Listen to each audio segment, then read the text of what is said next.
we will wait for a few seconds before we kick off the lecture with Mr. Bas Princen, and please be all welcome.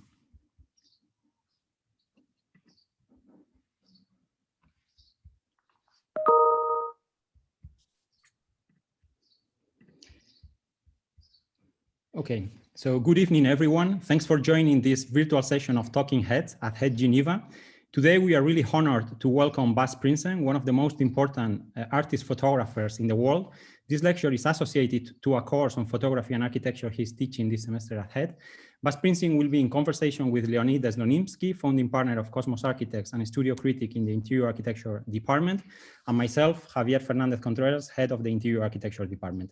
I will let Leonid present briefly the curriculum of Mr. Princen, and please be all welcome. Good evening, everyone. Welcome. Thank you, Javier, for introduction. Welcome, Bas Princen. Bas Princen is an artist and photographer living and working in Rotterdam and in Zurich. He was educated as industrial designer at the Design Academy Eindhoven and studied architecture at the Berlage Institute in Rotterdam. Since then, through the use of photography, his work focuses on urban landscape and transformation, researching the various forms, outcomes, and imaginaries of changing urban space. Bas Princen has been widely exhibited, including such important museums and galleries and shows as Vitre Design Museum, a Solo Gallery in Paris, Met in New York, a Venice Biennale many times, Storefront for Art and Architecture, and more. Bas Princen, in May 2004, he published his first book, Artificial Arcadia, and later he has published widely, including books Rotterdam in 2007, Galleria Naturale in 2008, Five Cities Portfolio in 2009, and many more. He has won multiple prizes and he is widely renowned in the world. Bas Princen is known for also his collaborative work with Office, Kerstin Geers, David Van Severen. We welcome Mr. Bas Princen today for this lecture. Thank you very much. So thank you all for joining on this kind of a virtual lecture, talk, conversation. It's of course a bit artificial. I hope normally that I could see all of you, because that helps with the presentation. So if sometimes the energy is a bit low, please bear with it, because it's just the fact that I can't see you that makes that. So normally I start a lecture explaining where I work. As Leonid already said, I work in Rotterdam, or at least I did until recently, because I haven't been there last year due to COVID, because I live in Zurich. But the studio in Rotterdam is the studio where I test things in really big scale. So you see here a picture of the studio at any given moment. I don't know anymore when it was. But there's always a big work and a small work and a lot of tests. And in a way, this studio is the one where I can see the works in scale and see how they work, how you relate to them. This is the outside. So we are nicely in the harbor of Rotterdam. There is a list of topics that we could talk about, and I actually only made this yesterday because I thought it's not so bad to actually see what all is going on, what has happened, but also what can be talked about.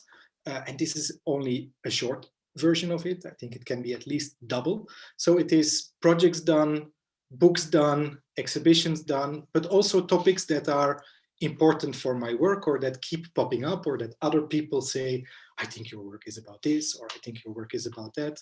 And these are always the most interesting ones, because it's normally the things that you don't really see. And when someone tells you, you can focus on it. So just keep in mind, 1 and 2, we will take maybe 3 or 4 of these elements for this lecture. To quickly go through from the last version till the oldest version, so the newest till the oldest, a series of books. So this is called The Room of Peace, which is a fashmil of the exhibition I did in the 2014 Venice Biennial, I think, the one curated by Rem Koolhaas, and it's a series of images of the so-called Room of Peace in Siena, which is a very famous room where an image is part of a space. And this is then in the end published as a book, as a kind of a hardcover leporello that you can put down. The book before that is called The Construction of an Image, which is completely about the image that you see here on the cover, called Ring Road Houston. Here it's in an exhibition. It's arguably, let's say, the more famous photo that I have that is online. If you Google the name, then this is the one that pops up. It's not necessarily my favorite photo or what I consider the most interesting one, but it's the one which is the most clear and clean, and there is a lot of hidden stories in it. So it's always recognized by other people that it's an important image, which is very interesting, that there is a difference between what other people think is important and what you yourself need to recognize as important to push your own work. These things are different. The book before that was called Reservoir, and here you see a set of images from that, because we will not return to this. These are all pictures in which it's unclear whether things are being in construction or in destruction. It's whether it's artificial, whether it's natural, whether it's man-made or not. There are sometimes small people in this, and these people are making things. They are builders. They are builders or destroyers. They are never people that are walking around or doing nothing. No, they have a specific purpose, and they are making the landscape. As I'm making and designing photographs, you could say, or I design the spaces which you see.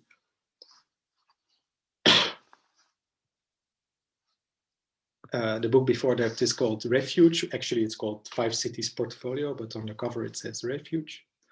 The one before that was called Galleria Naturale, which was a very nice assignment in Italy. We will not go into it. The one before that, a series on spaces in Rotterdam. And the book is a bit, it's a kind of interesting book, because I tried to photograph every element of a contemporary city in the city where I was living, so Rotterdam. But no one in Rotterdam recognized their own city, because I took very specific pictures. And then we gave the pictures to a writer, Belgian writer, Christophe van Gerrewij. He's now a professor in Lausanne. And he wrote a story, and he had never been to Rotterdam. He wrote a story about the city, fictionally called Rotterdam, based on the pictures that he saw. And people in Rotterdam didn't understand anything of it. And I think this is very interesting. And that's why the book is also called Rotterdam, to be perfectly confusing. The one before, the first one, is called Artificial Arcadia. And about this one, I will start the presentation. I will start the presentation because I think it's important for you as students to understand that things start early. You know, you can start early in the sense that what you do now or what you do in your final exam can grow out to be part of your so-called oeuvre or whatever. So this I did in 98 till 2001 when I was studying design for public space. It's a series of photographs on the use of public space. And I graduated with it without making a design. It was a bit of controversy, but in the end I managed. The book then was only published in 2004, so I finished it in 98, and the book was published in 2004. And what are these pictures? So these pictures are when I would say, when I was not yet a photographer, I was a designer. I was a designer for public space, and I wanted to define why a space can be used in a certain way. This means that these spaces were never designed for the things that were going on. So here there's a kind of strange gathering. No one understands really why these people are there, but that's okay. This is a former motocross track in the forest in the south of Holland, which is used as a kind of a strange beach. Gravel excavation, not used by the military, but by someone who is a military enthusiast who likes to make circles around the thing. And you start to understand that all these spaces were made for another use and are now reinvented by the people who are using it. And I, as a designer for public space, I was fascinated by this because I was taught that I can design space and that people will follow what I will design. And when I started to photograph, I understood it's the other way around. I, as a designer, lack certain tools to see potential. This is a series of bird watchers who are in the center of this is a bird sitting. To give you an example, this is a so-called trial biking. It's on a rubble dump somewhere in the middle of nowhere, in between a village and a garbage dump and an asylum seeker center. And I, as a designer, didn't think this space was very interesting. But then there's a group of people who see with different eyes. They are this kind of a trial biking people, enthusiasts, and every weekend they are going to look for a place where they can do this. It's Holland, so it's not Switzerland or Belgium. There we don't have mountains. We don't have anything that can be naturally used. And they spotted this area and they asked the owner of the rubble dump, can we use it on Saturday to do our trial biking? He said yes, and this in the end turned out to be a very interesting collaboration because after a while, the people who are doing this trial biking, they could ask the owner, if you have new rubble, can you please dump it on the left side of that spot because we need a new route. And when I started to understand that these spaces are, to me as a designer, they were unrecognizable, but to the people who were using it, they were being defined as a new type of public space or a new type of use.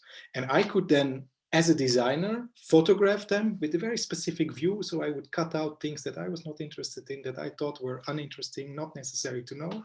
But you could understand that there is a potential in all kind of artificial landscapes that can be read by people with a very specific knowledge that I, as a designer, did not have. So a classic picnic, of course, has to be there after all the painters. A reserve pylon of one of our main dams in Holland. You could go with this little boat, you had to pull yourself, and there's a kind of artificial mountain where you can climb. So it's a climbing rock. And the pylon was made because they were not sure whether all the pylons would hold. So they made one in reserve for if one would collapse. And a protest, this was 31st December 1999, a protest against the coming of harbor in Amsterdam, making a kind of a Tower of Babel. Now I'm saying I was really looking as a designer, but I was already looking a bit deeper because, for instance, you have these kind of images that preface the images that I'm taking. No? Not necessarily that I knew it, but I used the one third horizon which Dutch painters were using. I think the windmill in the Jan van Gooyen picture was an absolutely contemporary object. It was a high-tech object at that time. So the landscape was new that he painted. So I like to be in the tradition of making the image, but I would say I was not yet a photographer. I was still trying to understand how you make an image and how you can convince people that what they see in the picture is real.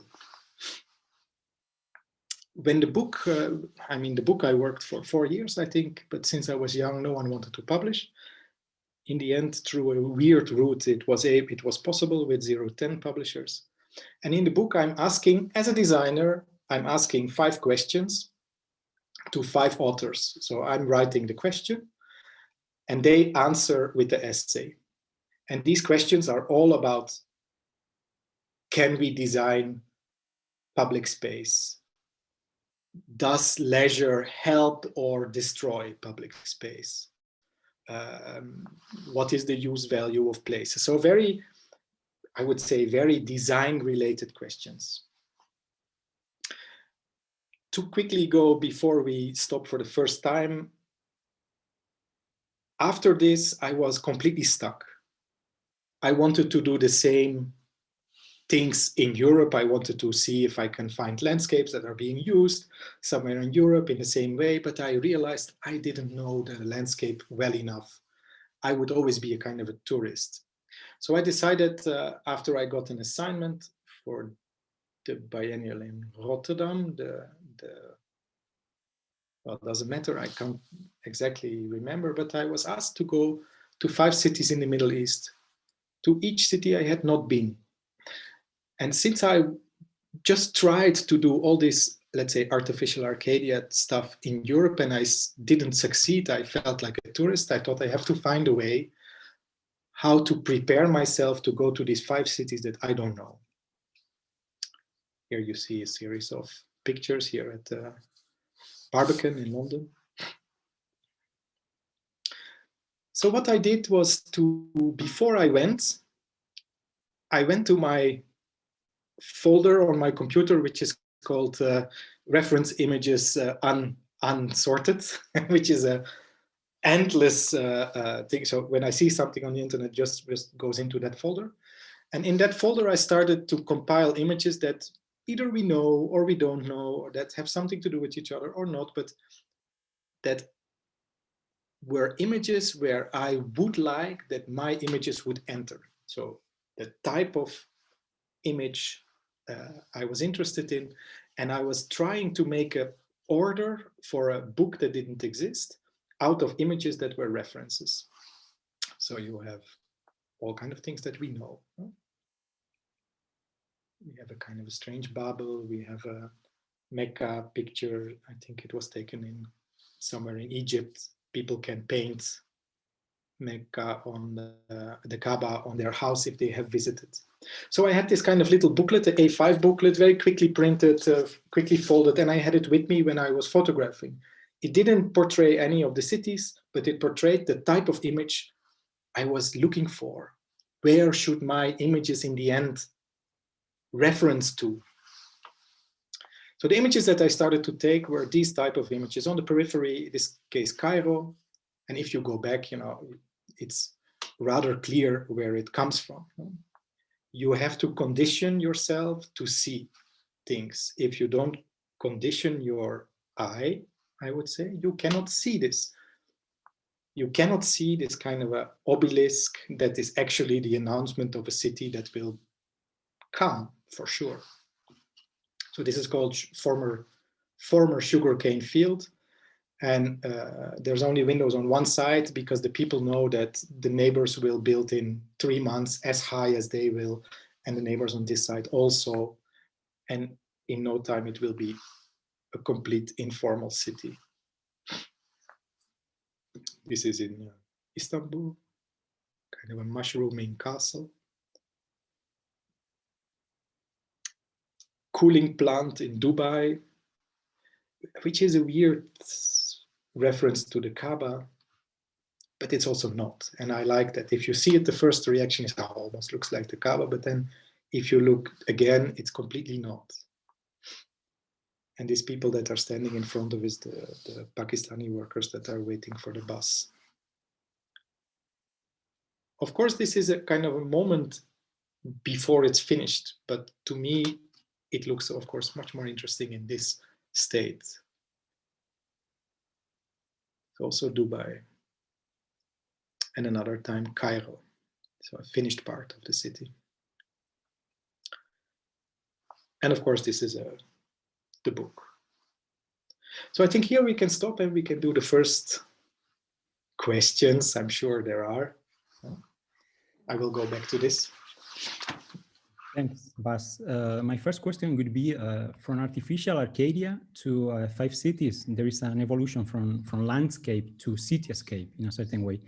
And then in between, you did this work and book and exhibition on Rotterdam, on the city of Rotterdam, collaborating also with the writers. I'm very much interested in understanding how the city of Rotterdam, and particularly the Dutch cityscapes, has influenced your work. Well, this is, of course, you don't know in the beginning, but it's all...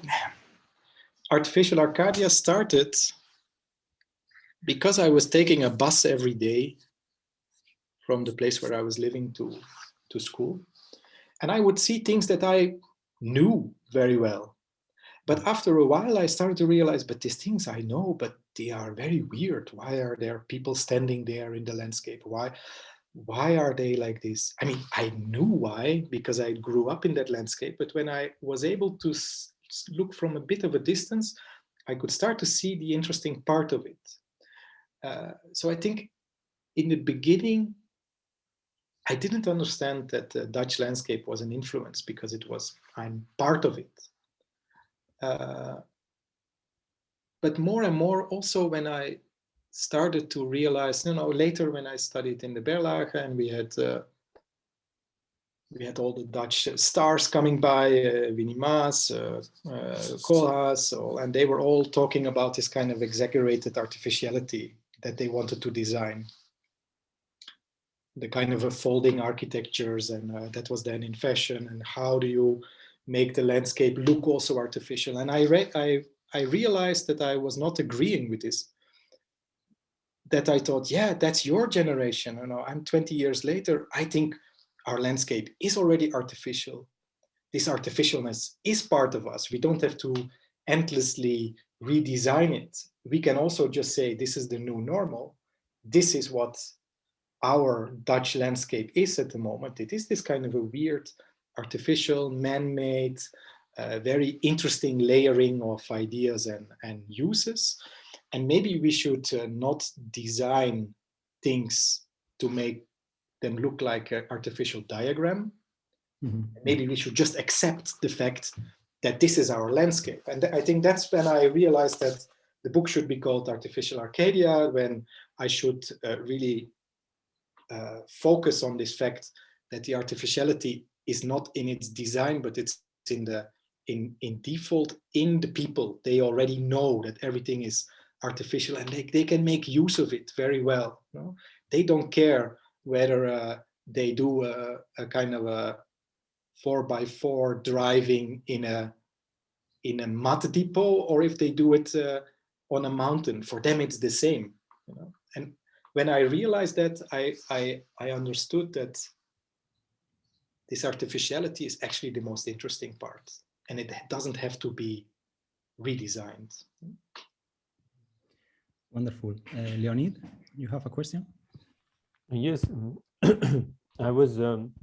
My question was inspired by the way how you described that you are an architect and a designer, and that actually you are creating, as you say, you're creating an image, and therefore you're creating a space. And for me, it's a very interesting topic, because currently architects are debating more and more whether they should build or not at all, like whether new construction is environmentally non-friendly, whether they should renovate buildings and so on. And how would, and while you were explaining your work, I saw that you, as a photographer, you're actually an architect who, instead of constructing a building, travels sometimes probably thousands of miles and finds a space which he actually constructs, because, as you said, other people, they don't see it. Could you please say if my, let's say, maybe a romantic, how to say, guess is correct, and whether you see yourself like this, as an architect with a camera who actually constructs the spaces, or you still think that you're a photographer? And I kind of thought that it's almost like how artists take objet trouvé, you're taking space trouvé, like a found space, and then you claim it yourself through the lens of your camera.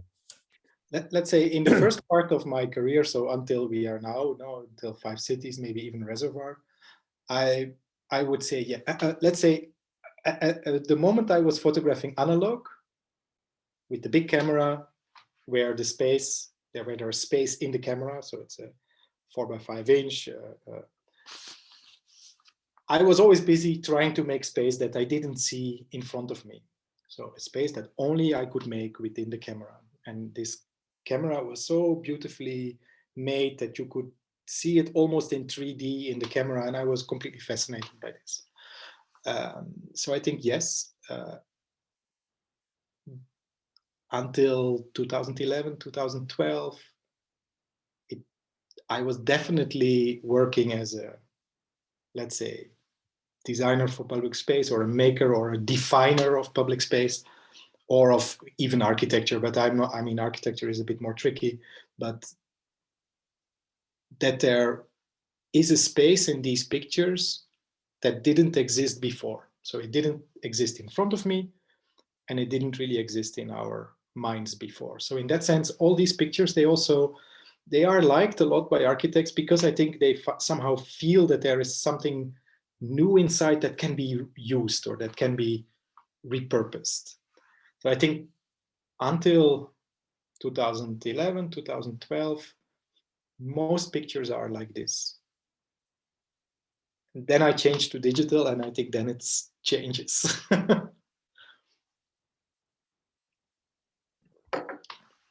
Okay. Shall we continue, Javier? Shall Please, let's move. Maybe it would be good just for the audience, because I see some questions already, to explain that the structure of this lecture goes not a traditional, that we have a presentation and then questions and answers, but we will have a series of questions and answers in between. So this was not the end of the lecture, and we will have another series like this. Actually, it's just the beginning. Yeah. It's just the beginning, yes. Let's continue. Nile Valley, 2013. I think it's the kind of a moment where it's shifting. I started to work digital, but I was still in the mindset of analog, I would say.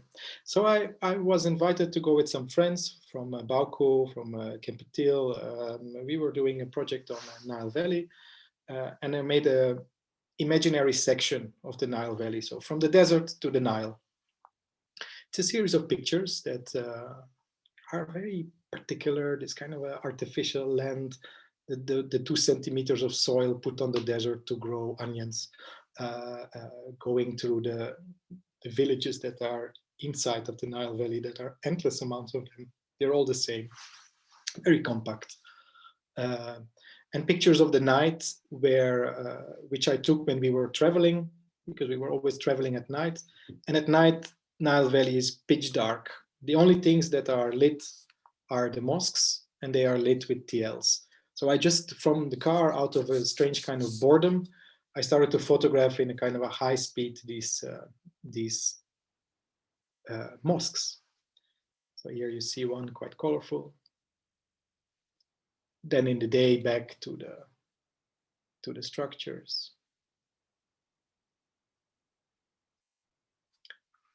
Two pictures of a market in Elminia, the only place where you see people,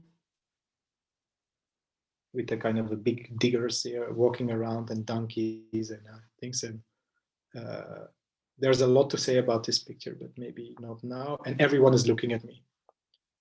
We were later chased out of the village. The kind of a strange hybrid, the kind of more mosques, super interesting materiality.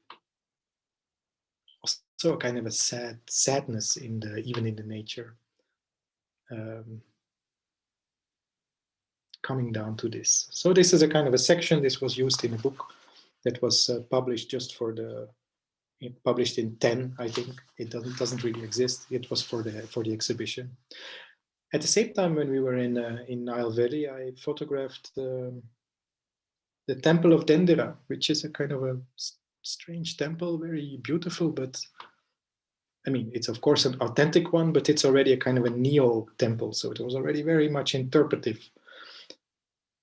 Temple was nice, but actually I was interested in the wall that is around it, which was built in the same time to protect it out of unfired brick, so clay bricks that are not fired. So if it would rain, it would just go away. You know, but it stands there for more than 2,000 years now, more than 3. this is a final picture of one of the images. And just when I returned from Egypt, already I had worked a lot with Office, with my friends Kirsten and David. We did a lot of things together, but then we were asked, because we did this work in Venice in 2010 together, and we were asked to make a pavilion in the Shenzhen Biennial. I think the thematic was urban border. And I think David said, border, we make a wall. Let's make a wall. We just make a wall. And I said, wow, good. So I had just photographed a wall that I thought was super interesting, this Dendera wall, which almost looks like a pixelated map of an ancient world. Let's try to make a pavilion that's called the wall, or the wall pavilion. I think our budget was like $4,000 US. We didn't have time to go there. We didn't know anyone there. So we decided to do a test. We decided to, I have to explain that when I collaborate with Office, not when I'm photographing their buildings, because that's a kind of a collateral. I like to do it, but it's not the main thing why we do things together. When we do things together, we try to understand what is the relation between image and architecture, or what can, if you combine photography and architecture, can there be something in between? So not that the one helps the other, but that it's really that the image can become a space. And for that, I cannot only do that. I need Office for that. We have to conceptualize it together as image makers, as space makers. Somehow I think it's important. So it starts there. Then we decided to use 3 pictures from the wall, which is this. Okay, we had $4,000 US. We couldn't go there. So we basically asked them, okay, what can we build for $4,000 US? Then they gave us a certain square meters we could build. We said we would like to have a brick wall. How big can it be? And when we realized, it's not big enough. It's not big enough. What do we do? Then it was, okay, if we make it only 1 brick thick, a wall, we can make it. We can make something big. But we needed to make it structural. So let's make it circular then at least it can stand by itself. So very quickly we had conceived a strange diorama with a thin wall. And you also have to understand that these things go super fast, super simple. So you write almost an A4 saying, we would like to have a brick wall, circular, diameter 8 meter, 5 meter high, made out of local brick. Because it doesn't have to be special brick, just local. And that's the A4 that you send, and you say the images have to be made flush inside, printed on a local material by a local office. We are not going to make any effort. And this is all sent to the organizers. So it's almost like a little list to follow. We are not controlling anything except the files and the drawing. So this is the drawing that we sent. Then when we arrived in Shenzhen, so we arrived on the day of the opening, we hadn't seen anything. This is what we found. And in a way, we were very happy with what we found. The local brick worked, the height worked. And when you would go around, there's one slit of 60 centimeters where you can enter. You have this super thin brick that can only barely stand. And inside there's a kind of a 3D effect of the wall in Dendera. So you have an ancient wall and a new wall, and it's a kind of very beautiful dialectic. And this, I would say, is the first real, it's the first object where this space and image somehow collided and worked. And we were very happy to see it, because we make these things also as tests, not as perfectly crafted objects. We make them as a question to ourselves. How would that look? Does it work? We can use these biennials for this, because in my opinion, a biennial is fantastic because people go there, they experience, they remember that you did something, but they never remember the details of it. So you're very free in a way, opposite of what most people would think. No? So here we can start to do the next series of interventions. Great, thank you. I would like to ask you, you have talked about image and architecture. I would like more precisely to ask you about the physicality of images, because in your career, as you have explained, you have gone from analog to digital camera, but at the very moment you do this transition, you also start searching more precisely for the physicality of images. I'm thinking of these large prints for biennials. Probably later you will talk about the rune of peace, access to CCA, etc. And to me, this is extremely contemporary and critical at the current moment, particularly with the abundance of screens everywhere, computer screens, cell phone screens. And even before the digital era, like the avant-garde obliterated extensively mediums such as the mosaics, tapestries, frescoes, etc. So do you think that in the 21st century, artists such as you, and as a reaction to the screen, and there is a progressive return to the physical image?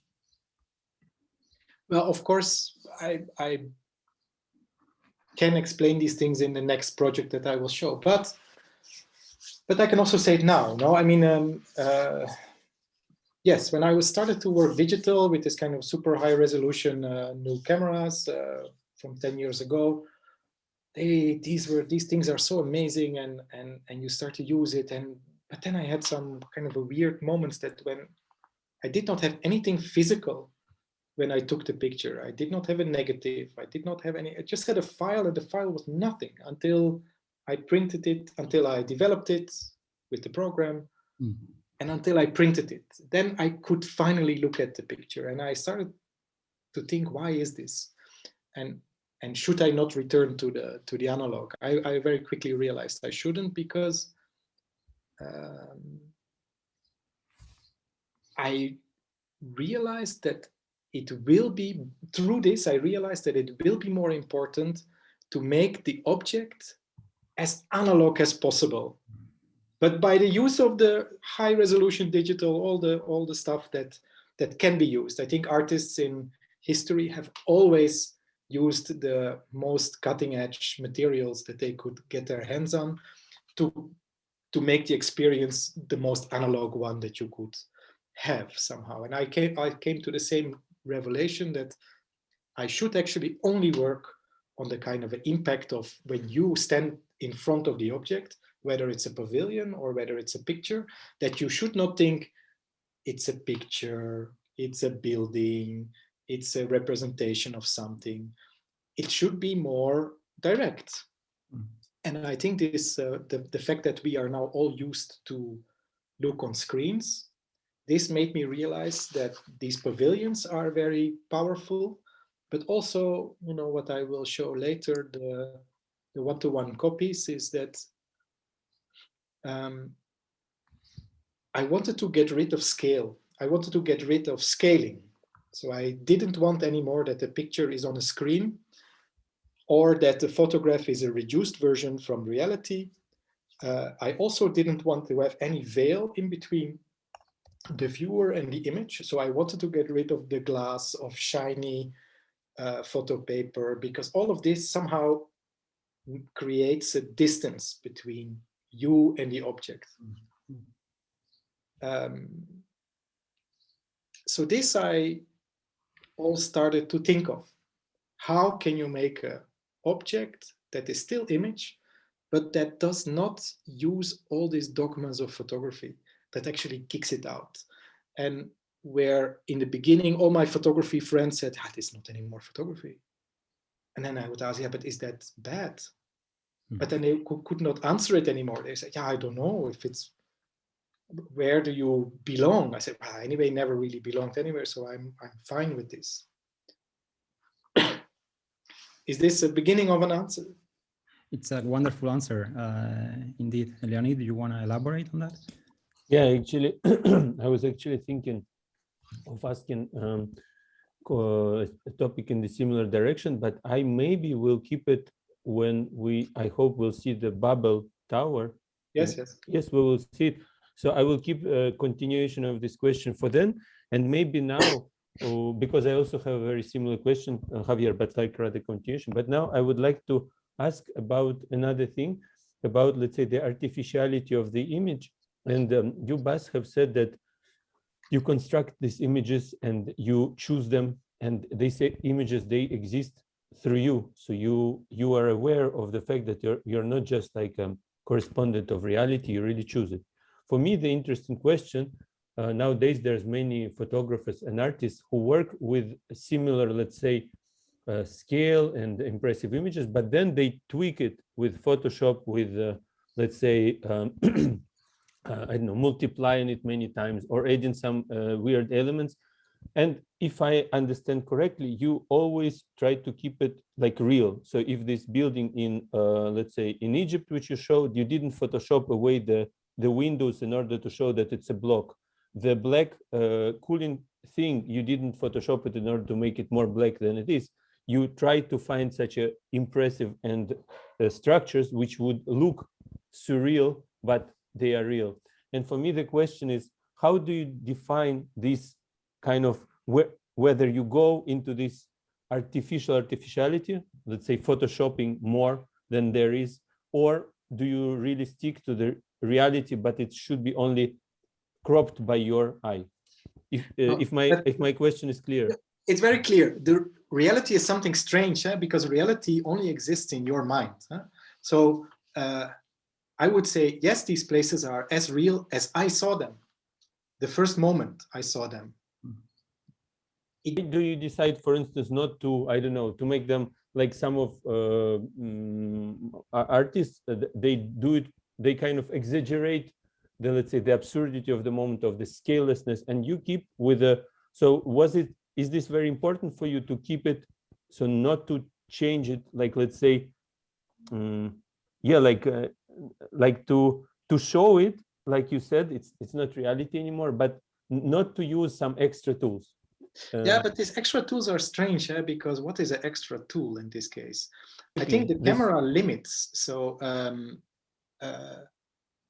I would say, when I saw the black cube, so let's say the cooling plant in Dubai, I saw it as it is now in front of you, no? As you see it now. But when I put the camera, when I got closer to it and I put the camera, it was not anymore how I saw it.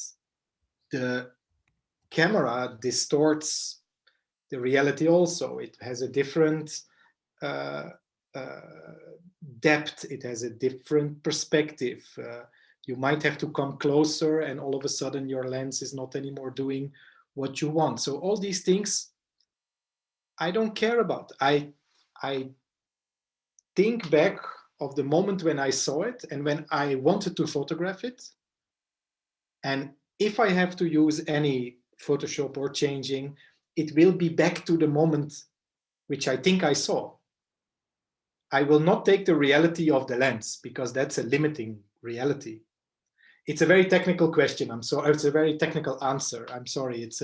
I mean, you probably have to be a photographer to understand that all these tools, they limit you more than they can help you. For me, it was always important, especially in that time, to make very quick sketches after I came back in the hotel, because anyway, they would be still on negative, so I could not see anything. So I have booklets full of sketches that are the thing that I thought I saw. It's very interesting. That's very interesting. Thank you. Wonderful. Shall we move to the next chapter? You should also say how much time we have left, because then I know how to speed up. Or yeah, it also depends on you, but let's say that if now it's 40 minutes of lecture so far. So I can skip a part of the image and architecture, because we just talked about it, because about this idea of recognizing the digital as really a potential and not as a kind of a limiting object. And the fact, to understand that the digital, not that I'm using digital materials, but the fact that most people now have a digital device, this is more important than that I'm using digital. No? So you're all used to seeing things very small on a screen. You're used to see the narrative of an image on screen. You can understand what the image is about, but there are some things you cannot see. And this started with the work that I was going with, again, with the friends from San Rocco, with Kirsten and David, with some other people. We were doing a project on Bramante. So we were in Urbino, and I photographed this room. So this is not my photograph, but I photographed this room, the Studiolo del Duca, wood inlay. And I made a picture that is very different. I hope you can now all see it. So here we go. It's a little shaky movie, but okay, doesn't matter. You will soon understand that that's fine. So you go back and back. And we see object, and we see the object, and we understand all of a sudden it's not the object, it's the picture that I took. Well, it's the picture that I took as almost a one-to-one copy, printed on a material that is soft, on a rice paper, not shiny. The shiny that you see in the picture is a reflection in the room itself. It's not of a light that is on my photograph, let's say. When I started to print on these materials, this was for the Room of Peace, which I'm not discussing today, but I started to realize I can copy materials. The eye wants to believe, if it sees something that has material, it wants to believe it's real. Mm. And I try to understand, can I do this with more things? Then I also realized that there is a whole history of, well, you already told Javier the history of frescoes, of drawing in a space, of a kind of a decorated space, of, let's say, the history of image relating to architecture is much more interesting than what modernism explains us. No? It's much more rich and should be rediscovered a little bit. So here is the photograph that I made. Here we zoom in, and you start to understand that it's almost 3D. The exhibition in the Vitra, called Image and Architecture, very simply, has pictures from Renaissance. It has picture from ancient Egypt. It has pictures that are photographs of photographs that come from the archive of CCA, for instance. So here you see the exhibition from outside. It's in a small pavilion next to the main exhibition space. Exhibition design done by Office, of course. But I told them I wanted that these pictures are not on a wall. They should not be on a wall. They should be free in the space somehow. So this was my demand. Here is a quick layout when I was in the space to figure out what is the order. So there are only 9 pictures in this. There are in the end 10. Here is another Urbino picture of the Chapel of Forgiveness, which is almost the model of a cathedral. Then I blow it up 4 times, I think. So the space is a model of a cathedral. Then I blow it up again, and in this blowing up, it becomes completely ununderstandable. What is the scale? What is the element? I think we can go also a bit closer. I placed it in the corner to mimic the corner again. I don't know if we go. Ah, yeah, we go to it. Yeah.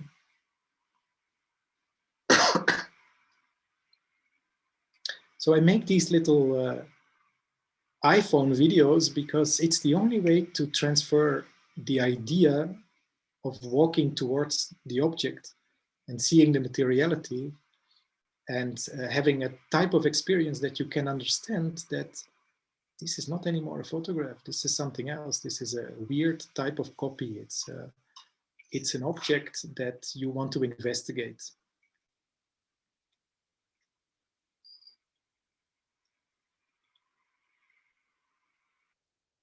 So here it is again in the corner, the Bramantino Tapestry. This is justice and people turned into trees. It's a kind of almost a contemporary image of climate change.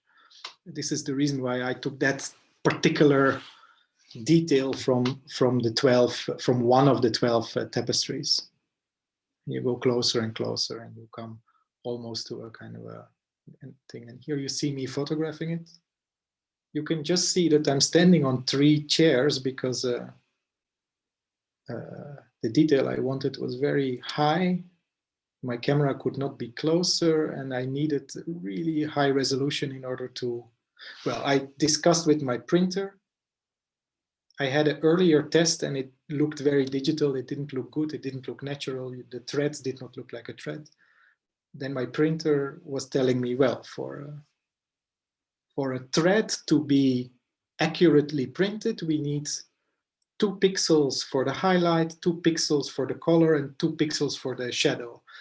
And then we quickly calculated how much pixels we would need for the whole thing. And then I realized, oh, I cannot do that. I cannot go close enough. My camera cannot do this. I was not allowed to bring a ladder or anything. So I walked around the museum and I asked all the supposts, can I borrow your chair? So that's why I'm standing on 3 chairs there, to be a little bit closer and to have enough pixels in the end to make your eye believe that you're looking at the thread and nothing else. I will go a bit faster because otherwise maybe it's a bit too long. Well, you have all these moments in the history of architecture. So this is out of the CCA archive, CCA Canadian Centre for Architecture. It's a photo of a photographer called De La Motte, who was arguably the first, it was arguably the first architecture photography assignment ever. It's the construction of the second Crystal Palace, just after commercial photography started. So daguerreotypes were made, and then this is the first time when they could make a negative. So this is the first time when they depicted the construction of a building through photography. There's a whole catalog of it, but this one is, I thought, was the most interesting. Then I photographed it from really close by, so with the kind of macro lens, and I enlarged it almost to the point that it could be imagined as a one-to-one structure. But when you would go closer in the exhibition, it was not anymore one-to-one, because it became the structure that you saw was not anymore the structure of the wood. The structure that you see is the structure of the paper on which it was printed. Not where I print on, no, it's the, you see the structure of the paper of the photograph. This takes endless testing. These photographs you cannot make anymore as small tests. You have to constantly print one-to-one if the eye accepts your image. So this was like half a year of testing, these big tests, every time again, and then adjusting, not anymore in Photoshop, but adjusting by percentages of a certain sharpness, and then print again. So it's a very analog way to kind of to work. This is an image of a gargoyle photographed just after the gargoyle was put on the Notre Dame. Here is the photograph in the archive. And this is a detail when you go very close.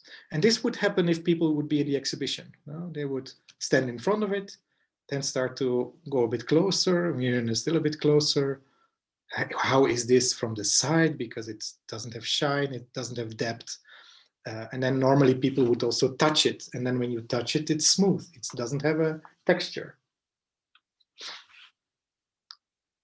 And a detail from a picture of Ilse Bing, who's a German photographer who fled for the First World War. Almost 2 Babels, 2 Towers of Babel. The picture itself, when it's enlarged, it's almost like a gravestone engraving. Rietveld House detail, the sliding door that was never supposed to be seen because he didn't like the way how the cross was made. And the Mother's House of Venturi. And these both, so Rietveld and the Mother's House, they are almost models. They are almost images. They are not really architecture. If you go there, they are one-to-one tries. They are one-to-one images that are turned into architecture. Very interesting architecture, spatially also, but just see how banal this all is made. And I like this very much. So I included these 2 as a kind of a, well, almost as images of architecture rather than as photographs of the exact architecture. No? Of course, there's supposed to be a book, but it didn't materialize yet, which would have a picture and a detail of the thing.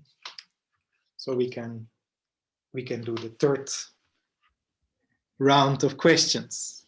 Wonderful. A lot of physical images here, which is something we discussed before, but apart from that, we recognize, particularly in this exhibition at the Vitria Museum, a progressive incorporation of interior spaces to your work.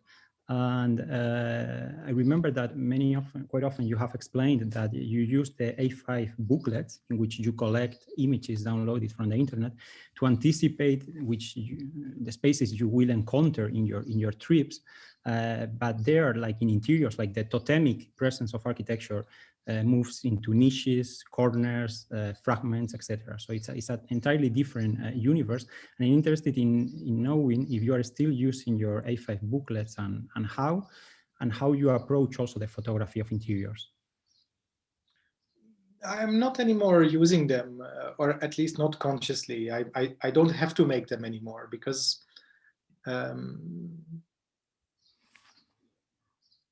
well, let's say, I could say I now go to photograph these references. No, I mean, these are the objects that were before the references. And I realized that I can also photograph them. It's also part of our world. No, it's not, to me, there's not a big difference to photograph a not famous building or a famous interior. It's the way how I see it and how I can communicate, how I can bring it in relation with other images. I think in the end, this is the most important aspect. So I don't need the reference image booklets anymore, because in a way now I go to these places and I mean, it has also another reason, but I mean, the main reason is that I somehow feel that photographing these cities became obsolete because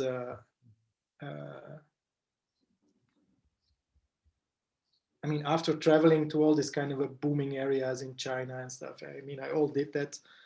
And at a certain moment, I realized, yeah, these cities will not stop. They will keep going. They will grow by themselves. I don't need to help them. I don't need to have to justify their existence. They will keep going. But all these objects that are, you could say, historically important, they are much more fragile. And maybe I should focus on a kind of maybe I should focus more on the fragility of things instead of on the fact that these cities will anyway, I cannot stop them. You know, you can say Andreas Gursky did critical work on the globalization.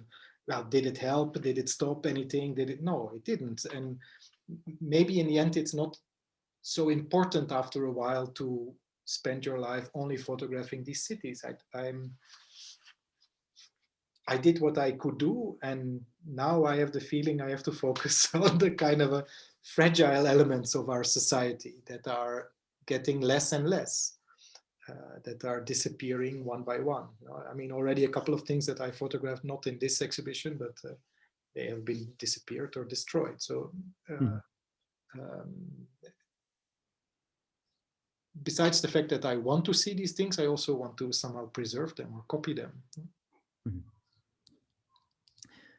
Great. Leonid? Yes. Continuing on the topic which you just developed with Javier, my question would be, how do you choose the next topic of your series? Why I'm asking is because exactly I feel that your work is balancing always on a certain level of abstraction, and when you're even touching political topics and current, let's say, problems, such as, like you said, the developing cities, the urbanization, the destruction of nature, it feels that you're always trying to avoid being moralistic or to say, I'm doing critical work on global warming. Look, here is the, I don't know, bed, I don't know, plant which pollutes the air. It's always much more complicated, in my opinion, and it does not like really works exactly like this kind of dogmatic, almost moralistic approach. And my question is, when you jump in a scale from a Chinese developing city to Egypt, to to such beautiful tapestry from Renaissance times. How do you choose the next point of inspiration, the next itinerary, which will lead you, the next, let's say, sphere to discover? I mean, these things happen. I cannot say they, I mean, there are, as I already explained, this kind of idea that I wanted to get closer and I wanted to have this one-to-one, and if you start to do a one-to-one, you really need to see something. You cannot anymore rely on a kind of abstraction of the composition. You need to see something that is important, that has age, that has a patina, that has a okay, this might sound like I'm escaping your question, but it's all a little bit. But it's all part of the reasoning. So why are we not looking at this in contemporary architecture? You know, why is it not possible to do this kind of a close detail of any of the buildings that we know? No? Why is that not that's not interesting, probably? Or it's very difficult. It's much more difficult. So what did we lose in that thing? So it's, to me, it's also a question, what did we lose as architects, let's say now? Why are we not able to make things that have the same kind of a level of, well, as you say, you know, also this tapestry of Bramantino, it's not so direct, no, it's quite, it has a lot of hidden meanings, and these hidden meanings are done in a super elegant, beautiful, very contemporary at that time way. So I'm also looking for things that we could rediscover. So within contemporary architecture, why don't we do these things anymore? Yeah, I think it's shying away from it, no? No, it's very interesting how you explain it. It's just that what I see in your work, it's really unexpected what will be your next, and this is maybe that's the most beautiful part, because let's say, okay, from the city, like Chinese big cities, developing cities of Middle East, and then suddenly a zoom ins on old photographs and Bramantino Tapestry. That's beautiful, and kind of it's interesting to see what will follow next, because I can imagine it will be neither nor one of the previous points. And before, you were doing the landscape and public space, which is again not directly related to both of these. So for me, it's very interesting how to see your next development, and how do you of course, the next thing, when I started to think about these one-to-ones, and also when I, you know, all these pictures are not anymore made with compositions in mind. You know, it's not anymore a perfectly composed photograph. It's always, when I see something, it's straight in the middle, it's just photographed straight, and then later I see if it works, yes or no. So the composition element is eliminated. And then I was also thinking because the complementary version of this one, so the one that also deals with the kind of our digital age, is that I started now making pictures of pure nature, and pure nature meaning, we have some in later, of volcanoes, of things that are almost also kind of touristic things, you could almost say, or things that are understood to be beautiful. But I also photograph because I think they are fragile. They are not good. My daughter will not see these things anymore in 20 years. No, she will not be able to go there and see what I saw. But there's always a double thing. There is this thing that I would say it either disappears or we don't use it enough yet within the realm of architecture or art, or there's also a kind of a question of how to make these pictures. I think making good pictures of nature is much more difficult than making good pictures of architecture. There is nothing to compose with. There is nothing interesting to see, or at least there is nothing that you can reference to. It's always referencing rather to something that people say, yeah, it's nice, but it's also a bit boring. So it's also a challenge.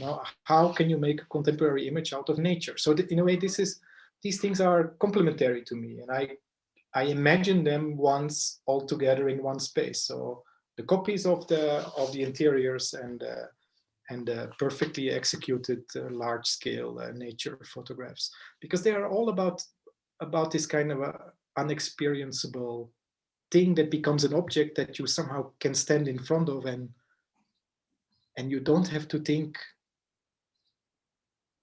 what does the artist want to tell me.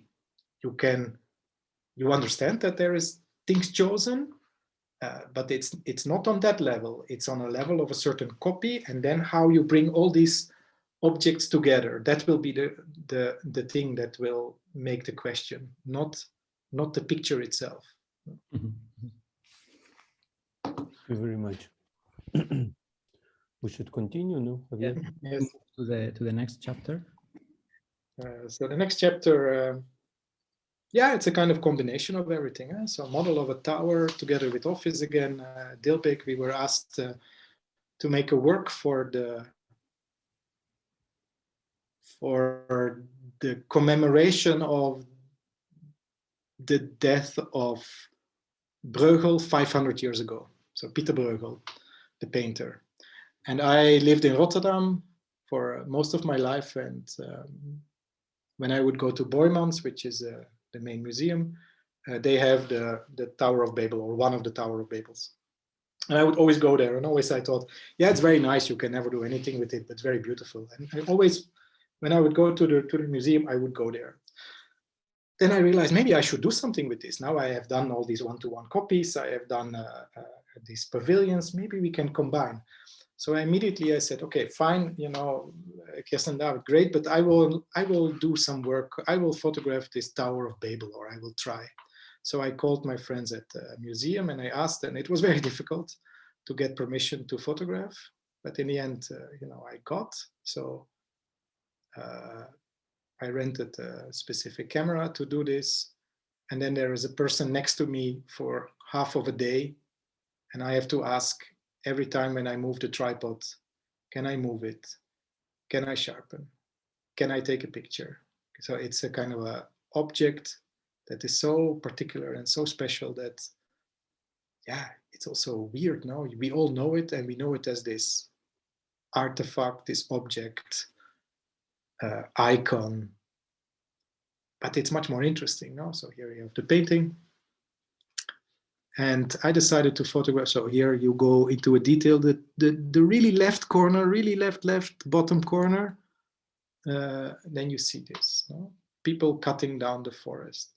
Then on the right, you see people making bricks, firing bricks in the landscape. More brick firing. Then starting on the right, building with these bricks the tower. So it's, and what I was fascinated by is that the leaves of the trees are painted in the same way as the bricks, but the bricks are red and the leaves are green. I think he was also telling something.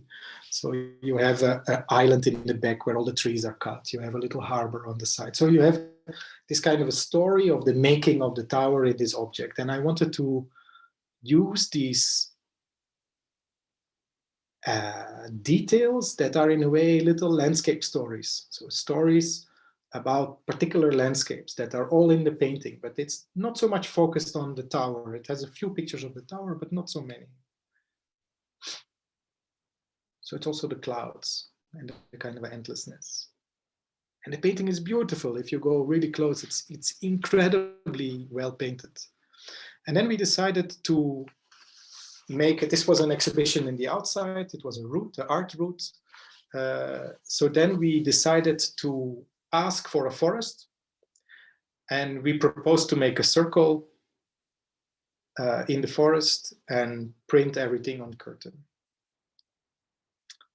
We did a test.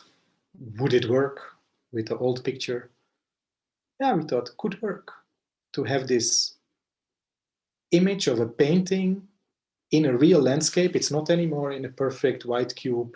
It has to relate with the nature that is around. It will do something completely different than when you would put it in a gallery. Then we very quickly realized if you make a circle in the forest, you need to know where all the trees are. because it will hit your structure, or you will not have a perfect circle. So we had to measure the whole forest first, and then to find a diameter that would work. I think the diameter in the end is 31 or 31 and a half. I made this test of a possible lineup, and then it was constructed, and it was in the forest. And it was a very weird space. The photos were, you could barely see them as photos. You just saw them as kind of small elements of painting. There was always something in the front, always a tree in the front, or branches, or green, or it was blowing and you didn't see what it was. But somehow that worked quite well. That worked in a quite beautiful way in this kind of extreme enlargement. So they are 50 times, I think, enlarged. Still held up. And the space was a beautiful space to be in. And I think this, for all these pavilions, it works like that. The space should feel like a pleasant space where you could stay for a while and think about what you see. It's also intimate, strangely enough, even though it's quite big, it's still quite intimate. And the wind would blow constantly and would move all these painted, well, these all details of the painting. And the outside was silver. So from the outside, when you went through the forest, here's my friend Stefano, other photographer who came to visit. So from the outside, it was more like an object. And when you would step inside, the object disappeared and all this painting started to work with nature. And since we are, of course, in Switzerland, you know, I always thought it was funny. It's like the announcement of a building, you know, the kind of sticks, the sticks that you see everywhere popping up when a building is supposed to come. It was almost the announcement of the Tower of Babel on that spot in the forest. I think here is one where you, on a sunny day, also the sun destroyed what you could see on the pictures, but it somehow didn't matter. You could still feel the details. You could see a cow, you could see a little pond, you could understand the kind of a painted quality of it.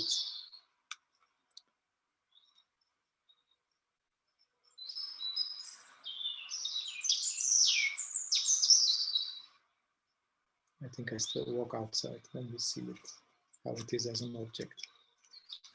And this was for half a year standing. Unfortunately, I only saw it in the spring because in summer it was completely overgrown. It was even more beautiful. I saw a few pictures, but not so many.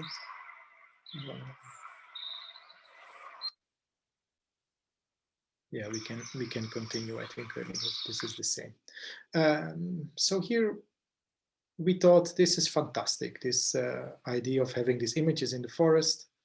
If they ever want to repeat it, it should be in the forest. It can never be in a different way. But then Corona started and I got a question from the Boymans, so the one who owned the original painting. They wanted to make an exhibition in Ahoy, which is Ahoy is an event hall where normally you have Madonna concert, and they wanted to make an exhibition inside with which you could only go through with a car. And they asked if we could put a circle there. And I thought, this is almost impossible. How are we going to do that? We don't have trees, it's just inside. But then I realized maybe you could lift it. Maybe the circle should stay the same size to see what happens. Maybe the size of the images is different. And maybe you go not through it, but you go under it. I have to tell you, this was done in 2 weeks. I got the question 2 weeks before the opening because everything was going really fast. They wanted to make an exhibition that you could only do by car. So here you have the design for it, kind of a strange light pattern, kind of a quick test. Could it work? And here you see the circle in the setup of the exhibition. And upstairs, up you see the forest. No? So you understand how big the hall is also. So then 2 weeks later, it was made. You know, we sent the files. We don't have a silver curtain, but we have a black curtain. And all of a sudden, you have all these electric Teslas and BMWs that you could borrow to drive through this hall and to see the art. And you would drive underneath it, and the scale, of course, was completely different and a lot less impressive. But the fact that so here you see all kind of things from their collections. That's a very famous movie by a Dutch artist. All artworks are standing in between. There's Bastian Ader in the back. There's and then you would have this center circle on 2 meter high, where you would actually, in reality, the lights they were not so intrusive as it seems. And you would see these people that were constantly circling the circle. So they were going with their car and endlessly following the space that was up.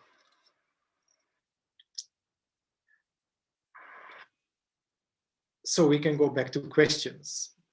Maybe it was a bit too fast, this one, but it's okay, I think, as a kind of a... Wonderful. We have one student asking us how you became a photographer, but I would like to make the question a bit more complex, because it's very tempting to insert you into a genealogy of artists doing images from images, such as Gerhard Richter, Andy Warhol, Roy Lichtenstein, etc. But actually in your career, we see a very clear evolution, like from the A5 booklets to photographs. Now high-resolution photographs of images, then spaces with large prints, and now audiovisual or even performance in a way. Do you consider any longer a photographer, or rather an image and a space maker using different mediums? And you consider yourself a post-medium artist? Well, as my friend Stefano asks me sometimes when this question comes up, he would say, do you still photograph what's in front of you? And I say, yes. Well, that clarifies you're a photographer. No? You're, what you then do with the image is something else. When you photograph what is in front of you, you should call yourself a photographer, which I'm not completely agreeing with, but I find it an interesting way to say it, because anyway, I still need always the camera. So it seems to be important. Without that, I cannot do what I want to do. Now, the output is not classic photography anymore. The output is much more, well, has much more to do with my history of design. I'm very interested in what the object can be. What can be the experience? So yes, I'm a photographer, but I do different things with these photographs. Wonderful. Leonid? My question would be the following.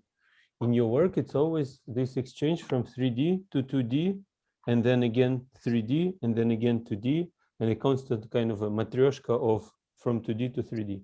And once, it will be a little bit maybe naive question, but it really interests me. Well, Leonid, I mean, in the beginning of the list, it said one of the titles is Mirrors and Doubles. No? Yes.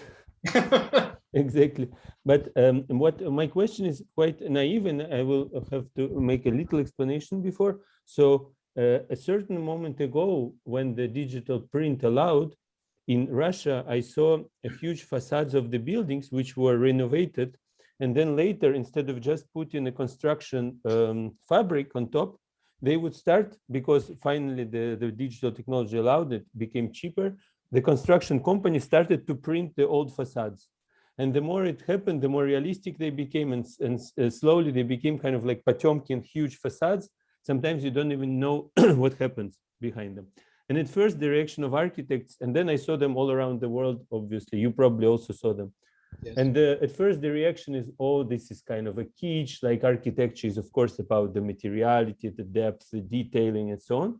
And like later, in my work with my discussion with my colleagues, we discovered that maybe it's not the end of architecture, this printed facades, but maybe it's the beginning of new architecture. And with your work, you really inspire me, like showing these amazing pieces, like the last two pieces, to think about the flat image, which is constantly criticized by, let's say, the good architects, or the proper classical architects, as a completely new potential of like a very thin, like a layer, which actually gives you almost as much as a architecture. So for me, the question would be maybe more philosophical and more in architectural field. Do you consider this type of printed architecture the end of architecture or the beginning of a new one?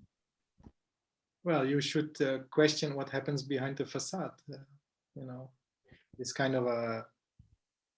But for instance, in your case, you have nothing behind the facade, but it's super beautiful and it's obviously architecture. Or you do not consider these two objects which you just showed architectural pieces. For me, they're beautiful. No, they're architecture. They're absolutely space. They are. They are space. Exactly. They are really space. They are a place where you want to be. So they are making an intimate spot where you feel that there is a space, and it's nothing more than a thin piece of fabric that does it. No? Exactly. For me, this is an amazing thing that using minimum materiality, you create an incredible spaces.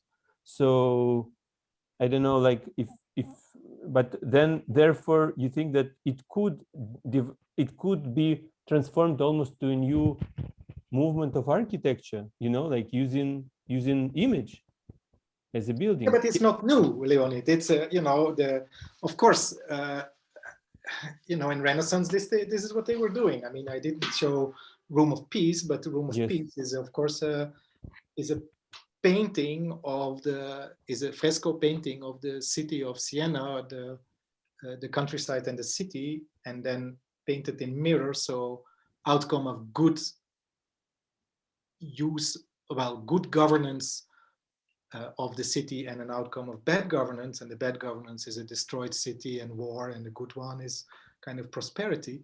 And this was painted in the room where the decisions for the city were taken. So I mean, and the room is square, no? And everything is painted in 3D, but there, you know, the image is everything. No? So I mean, this is also what I'm saying. I think we have lost in contemporary architecture a little bit of this potential, and I'm interested in this potential. I mean, not to do a fresco, but to use all the contemporary materials, you know, of the facades that are being printed. I mean, I use the same material and the same printer, but I print different things on it because it's economic. You can do a big thing and it will feel like a space. But I hope that we can return to some kind of images that are defining architecture that could be incorporated. I think it's an interesting task, and it's strange that we've lost this craft. Or as contemporary architects, because of course, as you say, in a kind of a more kitsch version, it exists. No? Exactly. For me, what I noticed, and that's why maybe the word new, you're right, it was done probably long ago, but for me, new is the way how you shift the paradigm of contemporary architects, considering printing, let's say, I don't know, fake wood or fake marble, you know, or fake, I don't know, window is considered kitsch, as we know. But you, through your art, let's say, it's kind of hard to call it photography simply. Through your art, you shift this paradigm, and architects like me, for instance, and in the field, we start looking at this type of medium as not a kitsch medium, which is done just to just to fool people, like the construction companies do, but that it has a huge potential, which we as architects didn't yet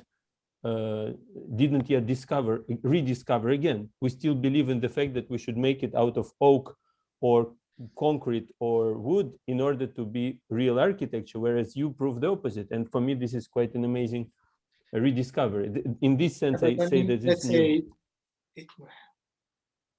In Bauhaus, they were still studying wall painting. No, this was the last school where wall painting was a part of the crafts that you had to learn. After that, it disappeared, and that was really for not only for artists. This was also for the architects. They had to do that. Thank you very much. Not only for the question, but also for me for rediscovering this topic. Particularly, it's a personal interest, which kind of, you make me believe, makes sense in the practice of architecture. It should, yeah, it does. It has a history, so you can you can do it. No? Completely. Bas, how do you feel? I mean, it's now over an hour than we started the conversation. Do you feel like doing a last chapter, or do you want to stop here? Well, let's do some questions from the students and the people who are listening, and then maybe there is something that will connect, and then I can go through. Well, actually, most of the questions, we have incorporated them to our own questions. There is now one specific question actually from our colleagues from Fala Atelier, asking if you, about your collaboration with architects, basically, you know, particularly with Kirsten Gist and David Van Severen, wondering whether you consider that actually your photography enhances, or one could say shape or constructs like the architecture of some architects. Leonid was quoting you as a great influence to or inspiration to his own practice recently. Many architects around the world actually share this vision. And this is also like a shift from being just a witness to being a major player in the shaping of architectural agency. How do you see your influence on other architects, particularly the ones you collaborate with? Well, let's put one step back. I studied architecture. I'm not an engineer, so I cannot build, but I studied architecture in the Berlage, which is anyway a weird school at that time. But at that time you had Winnie Maas was there, so all kind of diagram, which I never understood. But at the same time we had people visiting like Stefano Boeri together with Basilico, who's a photographer, together with Armin Linke, who's a photographer, together with Francesco Iodici, who's a photographer. And I was already photographing then, so I was in a way very interested in this fact. And I always thought that diagrams I never understood, and these photographers I thought could explain me much better the contemporary city than what these diagrams could. And I talked quite a lot with Bart Lootsma, who was my tutor then, and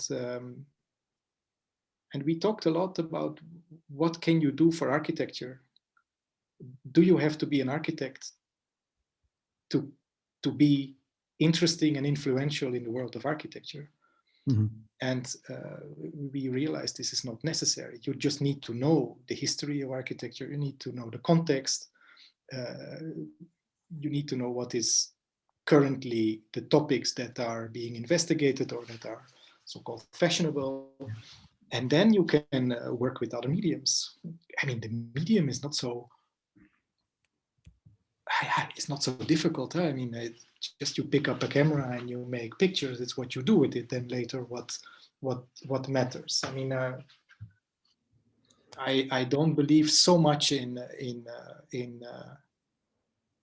photography schools, because I think most people who come from photography schools, they have no thematic. They can't help it that they don't have a thematic. They have no interest except photography. Then you will make photography about photography, which is very current in, I mean, also in Geneva. No, I mean, most photography is photography that is critical about photography, or that uses the medium as the thematic. Yeah, I'm not so interested in this. I think the thematic for me is space and architecture. And I use photography, and therefore I'm also a lot looser with the output. But now I don't know if I've answered your question. Yeah, partially, but it opens up many references, because this, what you claimed, actually, I'm not very much interested in photography schools, like I'm trained as an architect. This is very important for us, for space designers and space thinkers. And also I was thinking of another figure whom we are very much interested in, which is Thomas de Man.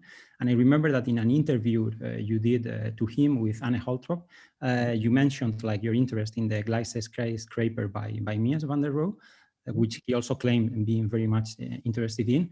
And this brings us back to the topic of photography, architecture, but particularly the relationship with architecture scale models, basically, which is a very peculiar and particular kind of architectural photography. I have always wondered how in the second period of your career, so to say 5 cities, for example, in which sometimes you render architecture both monumental, but also like some kind of distance, and you turn it into a kind of model in a certain way.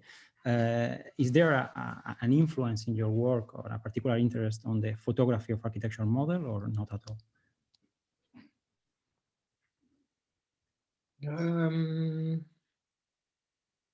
Not particular, but, and this comes from a lot of discussions with Kirsten, I do believe that every iteration of architecture is an important object. So a first sketch, it's different than the first model. The model has different characteristics also as a autonomous object than the technical drawing. The technical drawing is not the same as the executed building. The executed building is not the same as the photograph that exists. And I think all these things can exist next to each other as autonomous objects, and we should also understand them as autonomous objects. And therefore, when I photograph a building, I don't have to be true to the building. I can be true to the model, or I can be true to the sketch. This is, I don't have to be true to the construction drawing when I photograph a building. No, I hope I understand. I hope it's clear what I'm saying. No, there are so many realities of a building that it's not always clear which one you have to depict. Do you depict the idea? Do you depict the execution, which is not done by the architect, but by a company? Or do you depict the sketch, which is a very internalized one without any critical thing, without even any kind of questioning from the outside? You know, which one do you reference? No? But in your case, I guess, and I think this really continues the topics which we discussed in our preliminary discussion, and also the question from our colleagues from FALA, is that in your case, I see that often you're depicting your own vision of the building, and you're creating a certain, I would say, mythological building of Bas Princen, which is kind of takes as a base the object created by, let's say, office. And for instance, for me, the epitome of this is, unfortunately, I don't remember out of the top of my head, but there's this house by KGDVS, which you photographed. It looks like a collage, like it basically greenery and then a white roof and thin legs. And for me, this looks so much like a collage, which doesn't at all describe the overall building. When I later saw the overall building, I wouldn't even say disappointed, but I just saw a different thing. But for me, this is the epitome of this project, you know, and maybe it is upsetting for the architects, maybe they're happy with this, but it's very interesting that you create your own reality. This is interesting that you're naming this one, because this was for Venice. This was our 2010 collaboration for Venice Biennial by Sejima. And this was a little joke, of course, to make a kind of a almost Sejima-like object. And I mean, the real interesting part is that that was a pavilion, was just a roof that we made together. And then there were 21 pictures inside of the spaces that the roof was connecting. And one of the pictures inside was that picture. And people thought that, yeah, that was a collage first, and then we made reality into the collage, and people really didn't understand what happened there. And I think this is part of this idea of how that also it doesn't matter whether you reference the idea or whether you reference the reality. Yeah, but yeah, I agree. I think it's a very, but for me that just. But I can tell you some other thing. No, I mean, yes. When many times with office, or at least it used to be a little bit less now. It used to be that I would photograph their buildings. I would, of course, photograph what I thought was important. This was obviously never really the thing what they thought was important. But they would somehow always, well, we would talk, why do you think it's important and they would ask, why do you think this corner is important? I say, yeah, but I think this links to that project, and I know you are doing another project that's not yet built, and you know it looks like that, and it can be maybe incorporated. So it's much more a kind of a thinking element than a document of the building. It's a kind of a way to recognize that some elements of a building are recurrent or can recur again.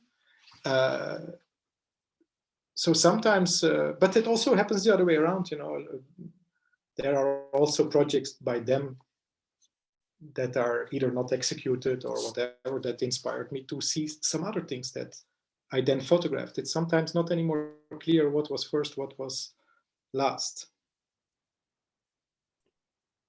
And I think, you know, this photographing of buildings, yeah, to me, it's a kind of I'm not particularly interested in it. I find it interesting to do it with Kirsten and David, because normally we also go and see the building together. Normally these photographs are done within 2 or 3 hours. You know, I don't spend like a whole day on this site. When they are there and we're walking around and we're talking and I take the pictures. And it's much more a kind of a interesting talk about why things look in a certain way, why things are made in a certain way, what their references is. Can I use that to make the image? It's a kind of a funny play.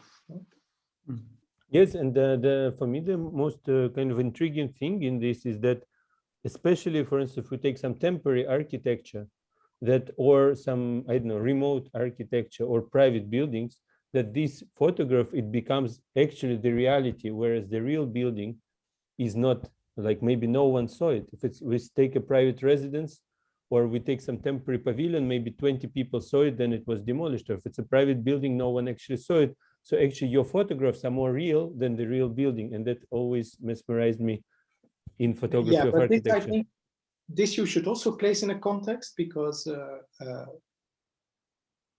of the most famous buildings in history, how many pictures do you know of it?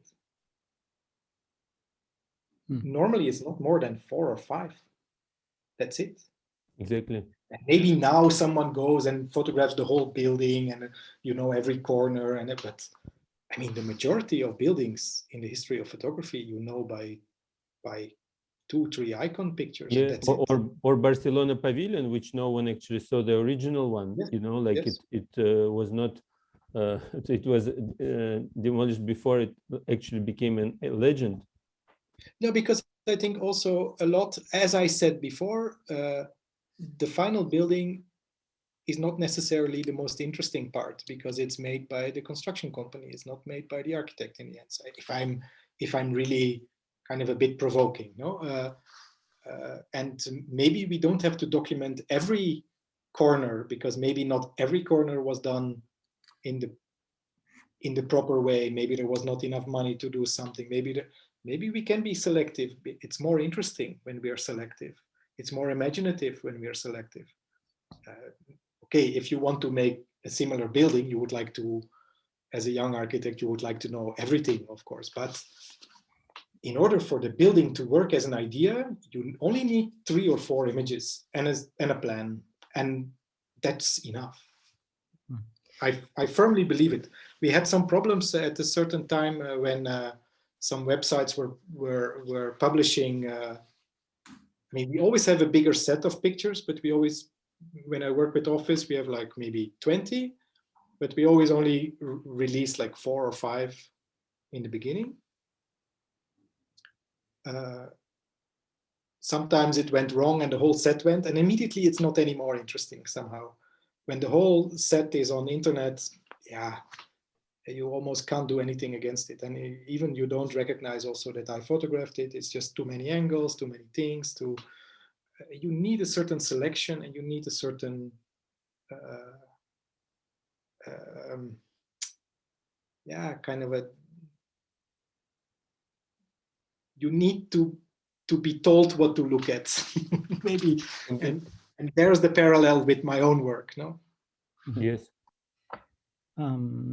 Okay, I think this was extremely interesting, Bas. I still have very many questions, but so would be happy to continue this. We could, but unfortunately, the Zoom format doesn't allow us to continue afterwards. No, but listen, this is an endless source of inspiration. I think that we are very grateful for also like the presentation, also the course you are doing this semester at the school, the possibility of having you virtually today, but hopefully quite soon physically also at HEAD. I was just thinking before we close, like Robin Evans once said that architects do not make buildings, but drawings of buildings. I think that with you, we discovered that architects do not buildings, but actually images of buildings. And also like in many ways, you are opening many lines of work, which are formatting new formats of architecture yet to come and yet to discover.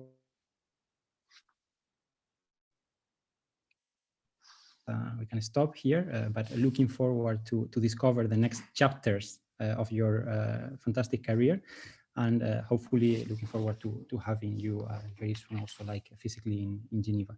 I don't know if you want to add any final comment as a colophon, but again, well, I think if I'm not mistaken, Shinohara said architecture is 50% image, 50% building.